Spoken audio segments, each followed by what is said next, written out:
All creatures of the earth and sky, come kindred, lift your voices high. Alleluia, alleluia. Bright burning sun with golden beam, soft shining moon with silver gleam.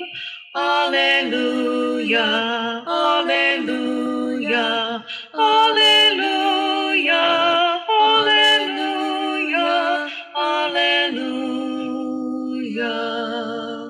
Embracing earth you day by day, bring forth your blessings on our way. Alleluia, alleluia. All herbs and fruits that richly grow, let them the glory also show. Alleluia, alleluia, alleluia, alleluia, alleluia. All you of understanding heart, forgiving others, take your part. Alleluia, alleluia. Let all things now the Holy bless, and worship God in humbleness. Alleluia, alleluia. Alleluia, alleluia, alleluia.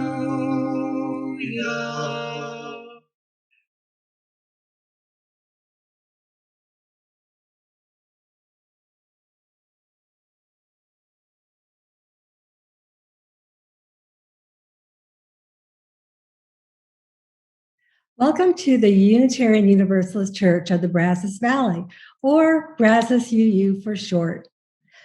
My name is Pam Johnson, and I am serving as your worship assistant today. I come to this church because it gives me a chance to dream about the perfect church of which I'd like to be a member.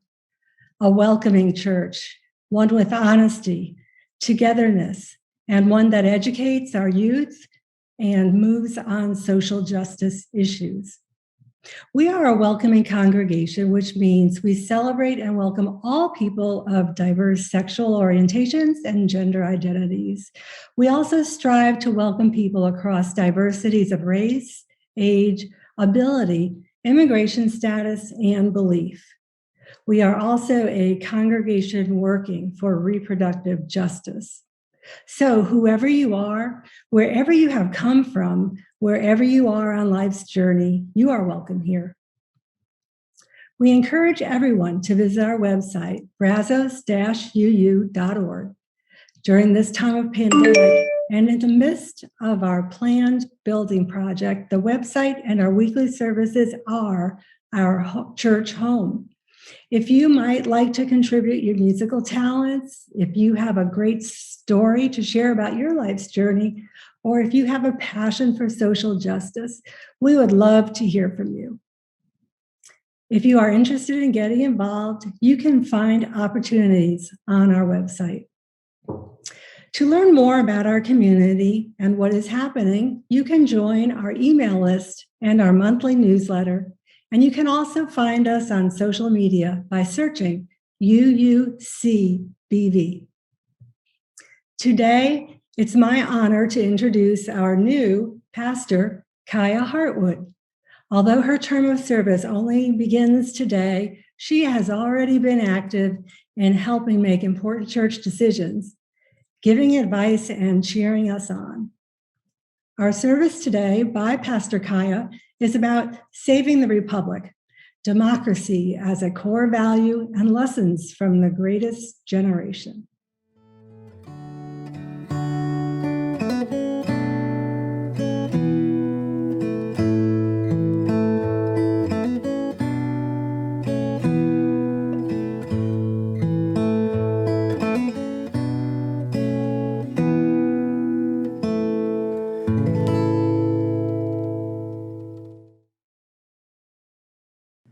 Reading number 502 by W.E.B. Du Bois.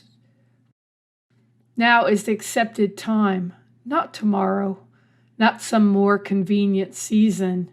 It is today that our best work can be done, and not some future day or future year. It is today that we fit ourselves for the greater usefulness of tomorrow. Today is the seed time. Now are the hours of work, and tomorrow comes the harvest and the playtime. W.E.B. Du Bois.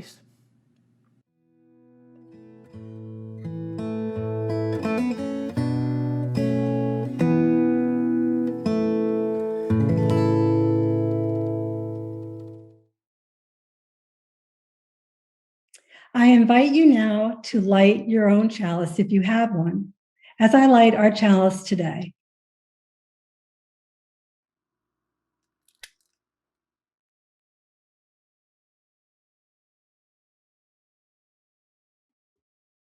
Please say our chalice lighting words with me. We light the chalice, the symbol of our Unitarian Universalist faith, as a beacon of hope for all who seek justice, dignity, and compassion, and in celebration of the life of truth and meaning we share together.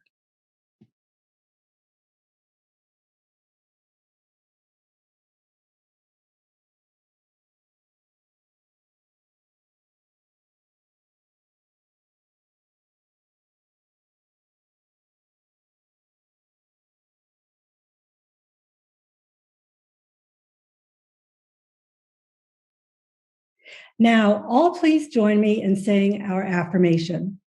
Love is the spirit of this church, and service is its gift. This is our great covenant, to dwell together in peace, to seek the truth in love, and to help one another.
We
Our time for all ages today is called a repair job. Once upon a time, two sisters lived side by side. They both owned farms. One grew the sweetest grapes for miles around, and the other raised vegetables. A small creek ran through the two farms. For decades, the sisters were as close could be. Folks in town said if you ever saw one sister, chances were the other was always nearby. They shared life together. Meals, tools, stories. Their children played together in the creek. Life was peaceful. Then, one day, they had a disagreement. It wasn't about much, but they could not resolve it. Slowly, the disagreement became an argument, and bitterness set into each sister's heart. There was no more exchanging of meals, tools, or stories. They stopped communicating entirely. One day, a sister heard a knock at her door. There stood a carpenter. "Hello there. I'm looking for work. Do you have anything that needs building?" "Yes, I do," replied the sister. She pointed to her sister's farm next door. "That barn belongs to my sister. We were best friends, but she has suddenly become unreasonable, and I can no longer stand the sight of her.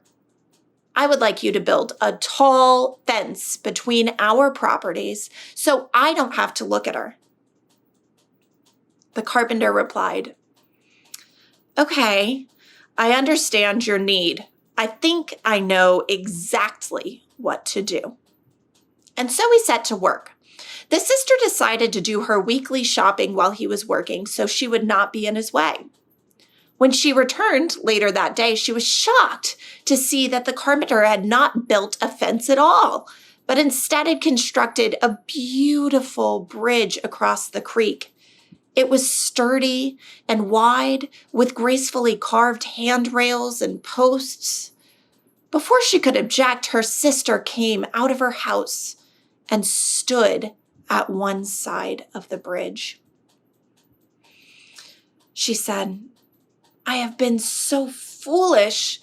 How could I have forgotten you are the most loving person in the world? I'm so lucky to have you as my sister." And she started across the bridge. The sister rushed across the other side of the bridge to meet her in the middle. Both sisters apologized, hugged, kissed, and maybe even cried a little bit. They turned to the carpenter, who had known exactly what to do. They wanted to do something nice for him. They said, "We have tons of other jobs you can do around the farm." But he said, "Thanks, but I think I'll be moving on.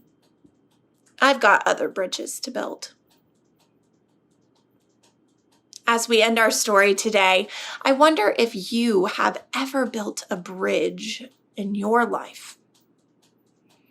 And I wonder what the world would look like if we built more bridges and fewer fences.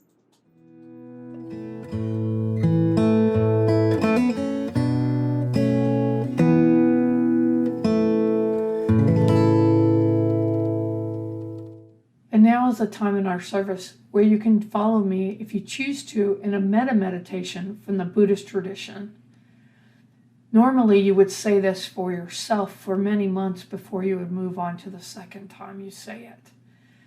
But we'll do a shorter version today. Please repeat after me if you choose to. May I be free from danger. May I be mentally happy. May I be physically happy. May I have ease of well-being. The second time we say this for someone whom we love. So get someone in mind. May you be free from danger. May you be mentally happy. May you be physically happy. May you have ease of well-being. This last time, we want to say it for someone to whom we have a resentment, somebody that you struggle with. May you be free from danger. May you be mentally happy. May you be physically happy. May you have ease of well-being. May it be so.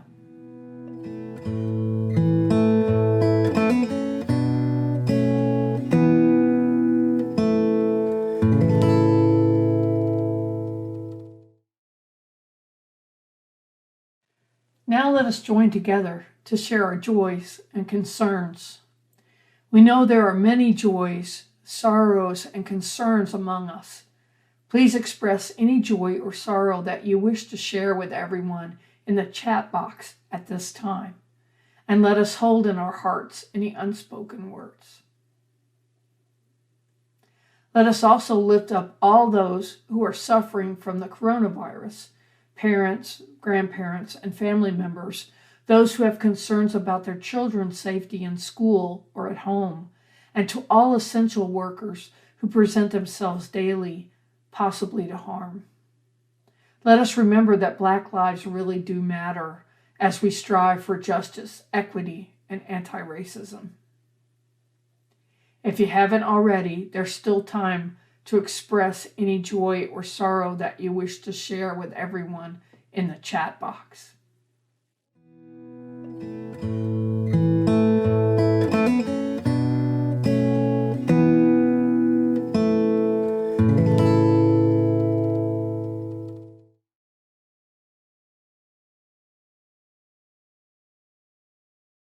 Reading number 524 by Starhawk. Earth Mother, Star Mother, you who are called by 1,000 names, may all remember we are cells of your body and dance together. You are the grain and the loaf that sustains us each day, and as you are patient with our struggles to learn, so shall we be patient with ourselves and each other. We are radiant light and sacred dark, the balance. You are the embrace that heartens and the freedom beyond fear. Within you, we are born, we grow, live, and die. You bring us around the circle to rebirth. Within us, you dance forever.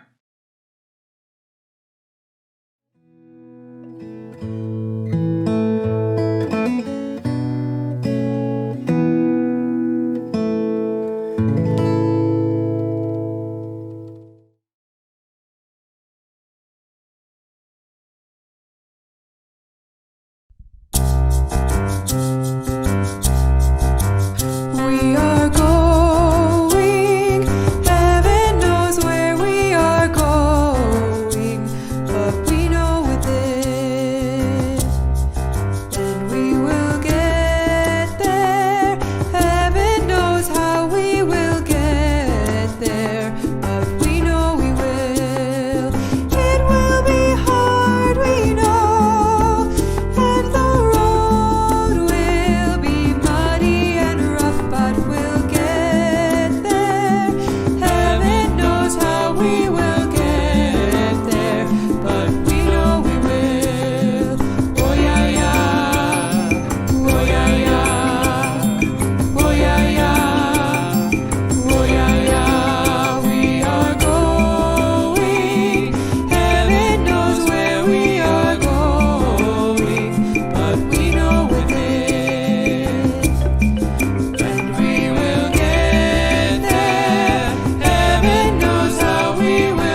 Benjamin Franklin was asked by a woman in the crowd, "What do we have, doctor?" And he said, "A republic, if we can keep it." So I'm thinking a lot during this shelter in place period of the things that are required in keeping the republic. And what are the things about our culture that we want to hold on to historically? And where did we learn this stuff?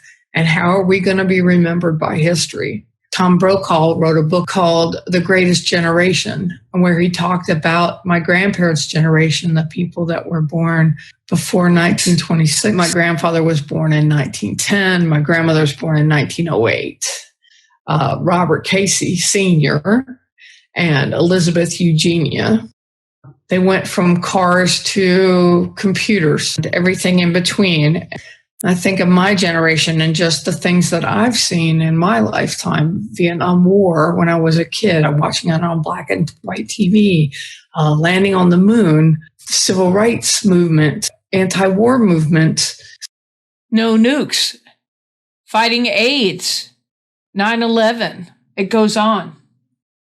A lot of opportunity to think. And reflecting, and often in these kind of, harrowing situations, I think about what my father would say or what my grandparents would say. They've all passed on. They died when I was in my 30s. Catherine M. Valente says, "We love World War II because the cause was so obviously just, because you can't be a good person and say you wouldn't fight against an evil like that. It was so black and white on our side, and on our side, so few died." Our side meaning the lantern-jawed John Wayne Greatest Generation, constantly canonizing soldiers who strode in late to the graveyard that was Europe. Compared to Jewish, Russian, and Roma and other casualties, our losses were minimal. We felt so strong. In some ways, I think we were always trying to recapture that feeling of being a country of superheroes. With every war, we invoke that one. We hope it will be that good. My grandfather was a chaplain in the U.S. Army, started in 1941, and he served throughout the war. He was a little heavy at the time and had to diet. He told me he ate lettuce for a couple of months until he was skinny enough to get in and pass the physical. So he went to chaplain school at Harvard. I inherited a number of his chaplain books. And what struck me always about his ministry is he was very universalist. Like, he was not a hell preacher. And he had a lot of flexibility about other religions and other faiths, because that was required of chaplains. My grandmother sewed army pants during the war, and she told me she used to dream about them at night. She'd work 12, 14 hours a day making army pants, and then she would just see their legs walk by. They were used to not having much. They tended to go for the soul job instead of the money job. I think the silent generation, my father's generation, had been children during the Depression, and they thought a lot about if they only had money, they would be all right. My grandfather had a wife and son in the 30s. He was going to school at Vanderbilt and working full time.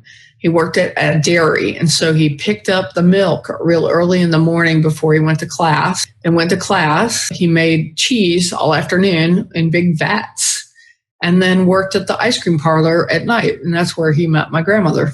I'll be the fourth out of 5 generations to be a minister. He was a minister for over 40 years all over rural Kentucky. He wouldn't lie about smoking cigarettes. Now, they were my roommates in their last 2 years of life. Both got cancer within 6 months of each other, and they kitchen table and read Louis L'Amour books and smoke cigarettes. He smoked like a chimney his entire life. 2-pack a day kind of guy. Camels is what he smoked. He didn't talk a lot, and when he preached, he told stories, and he didn't talk hell. And he was a pretty flexible guy and not very judgmental. And I really admire that about him. And they always had a big garden, and they were very frugal, but they had a good time. They did for themselves. My grandmother made my clothes, and she made her clothes. And those army pants. She loved the sociability of the church, They'd have, potlucks with lots of green jello. I ate a whole plate of deviled eggs once. She was mortified. That was the kind of people that they were. Their house, there was no air conditioning. They had one of those gray 1950s fans, and the fan would go back and forth like this. My grandmother would get in bed with me, and she'd read to me whatever Reader's Digest book my grandfather had gotten. And one time she read me Carl Sandburg's The Prayer Years, the War Years about Abraham Lincoln, which is a book about this thick.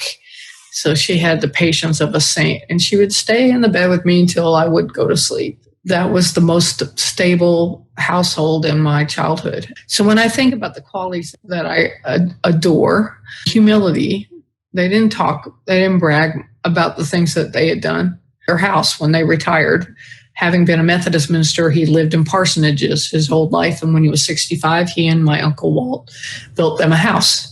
And they didn't just build the house. They cut the trees down. They made the boards. That was the kind of people that they were. Other qualities that they had were their faith. They were extremely optimistic people, and not pie in the sky Pollyanna optimistic people. They were people who were like, I'm going to hang in. I'm going to bite down. I'm going to hang in until it gets better because I know it will. And that was their life experience, because the Depression got better, even when it didn't look like it would. And World War II, they won. So I think these are qualities that we could adapt into our dealing with a pandemic. Who are your people, and who did you learn from? Who do you want to be?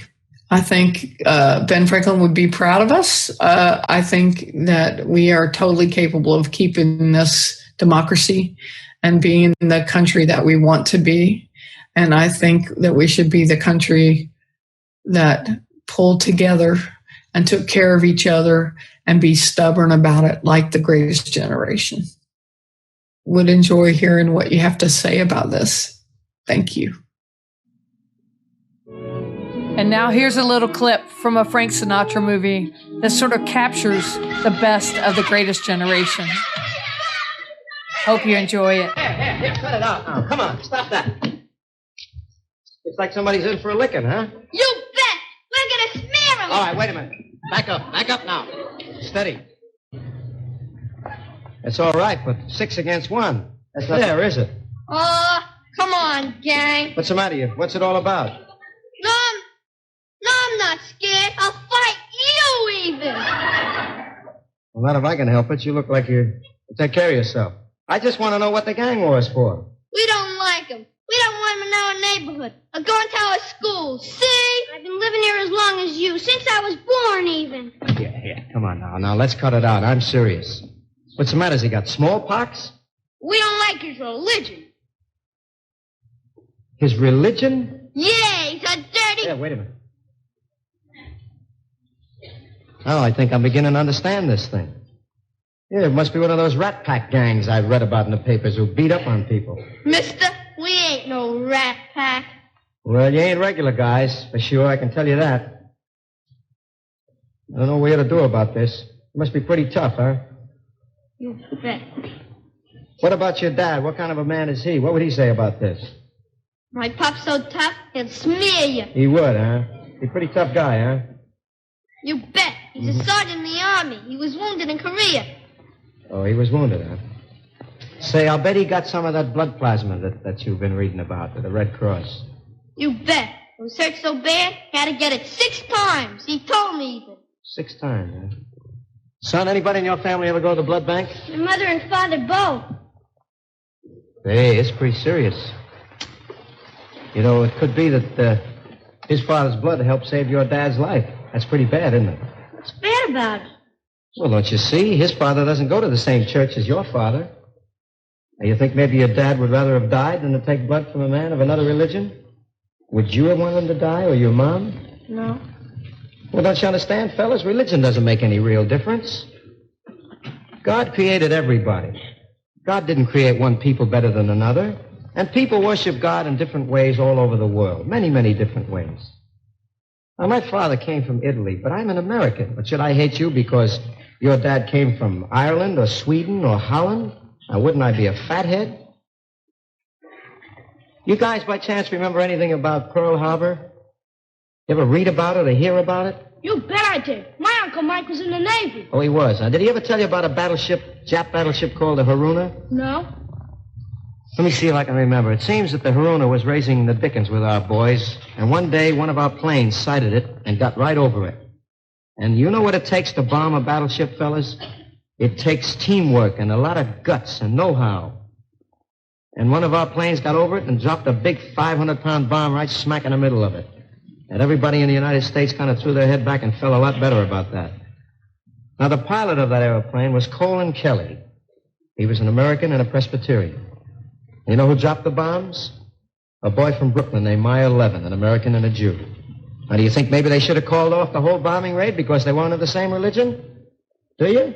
Of course not. Don't be silly. And don't let anybody make suckers out of you. Use your good heads. And let's have no more of this fighting. Well, I'll see you around. I gotta go to work. What do you work? I sing.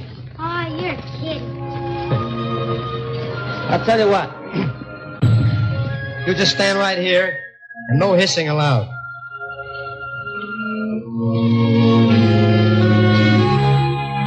What is America to me?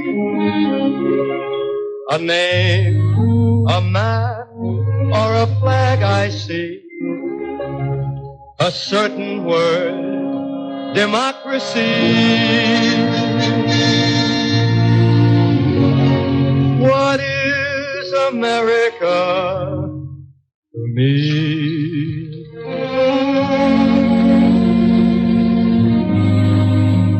The house I live in, a plot of earth, a street.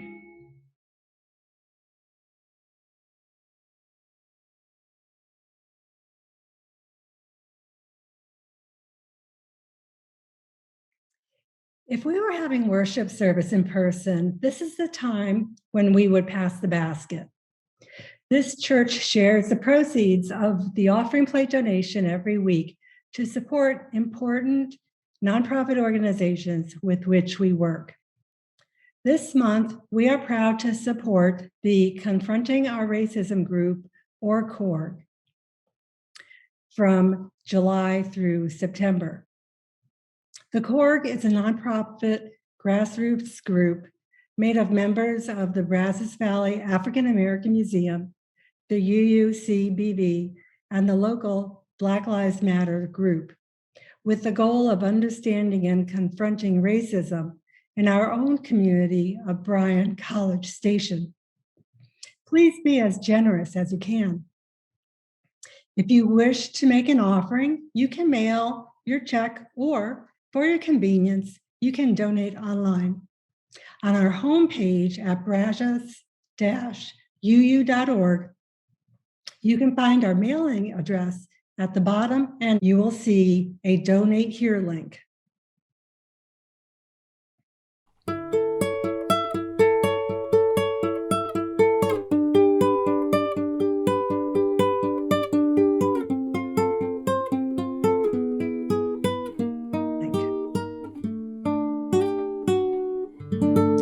May each of us look into our hearts. How much love, how much generosity, how much faith, how much gratitude, how much hope is there? We give thanks for these gifts you have given, for those we receive, and for each other.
Now, please join me in extinguishing the chalice. We extinguish this flame, but not the light of truth, the warmth of community, or the fire of commitment. These we carry in our hearts until we gather together again.